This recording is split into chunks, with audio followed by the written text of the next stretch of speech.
آج پورے پاکستان آزاد جموں اور کشمیر اور گلگت بلتستان میں یوم پاکستان ملی جوش و جذبے اور اس عزم کی تجدید کے ساتھ منایا جا رہا ہے کہ مملکت خداداد کو بانی پاکستان اور شاعر مشرق علامہ ڈاکٹر محمد اقبال کے بتائے ہوئے زرعی اصولوں پر عمل کرتے ہوئے ایک اسلامی فلاحی ریاست بنانے میں کوئی دقیقہ فرا نہیں کیا جائے گا، جس کے لیے لاکھوں مسلمانوں نے اپنی جانوں کے نذرانے پیش کیے۔ 23 مارچ 1940 میں لاہور میں منظور ہونے والی قرارداد مقبوضہ جموں اور کشمیر میں جاری جدوجہد آزادی کا اصل محرک ہے۔ یہی وجہ ہے کہ کشمیری عوام پاکستان اور اس کی دفاعی افواج کو اپنا محافظ اور دوست سمجھتے ہیں۔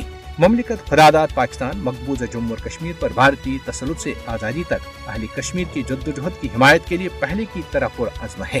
کشمیری عوام کی جدوجہد آزادی تحریک تکمیل پاکستان کا تسلسل ہے، جس میں لاکھوں کشمیری شہادت کے مرتبے پر فائز ہو چکے ہیں۔ بانی پاکستان قائد اعظم محمد علی جناح نے مقبوضہ جموں اور کشمیر کو بجا طور پر پاکستان کی شہر قرار دیا تھا۔ پاکستانی اور کشمیری عوام مضبوط مذہبی، تاریخی اور ثقافتی رشتوں میں بندھے ہوئے ہیں اور دنیا کی کوئی طاقت ان رشتوں کو کمزور نہیں کر سکتی۔ مسئلہ کشمیر تقسیمی برصغیر کا نامکمل ایجنڈا ہے۔ تنازع کشمیر کے حل کے لیے مضبوط اور مستحکم پاکستان ناگزیر ضرورت ہے، جبکہ پاکستان اور مقبوضہ جموں اور کشمیر ایک دوسرے کے بغیر نامکمل ہیں۔ مقبوضہ جموں اور کشمیر کے مسلمان پاکستان کے قومی دنوں پر پاکستان کے لیے اپنی لگن اور محبت کا بھرپور اظہار کرنے کے لیے پاکستانی پرچم لہرانے کے علاوہ پوسٹر چسپاں کرتے ہیں۔ اس کے علاوہ مساجد میں مملکت خداداد کی سلامتی، امن و استحکام اور ترقی و خوشحالی کے لیے دعائیں کی جاتی ہیں۔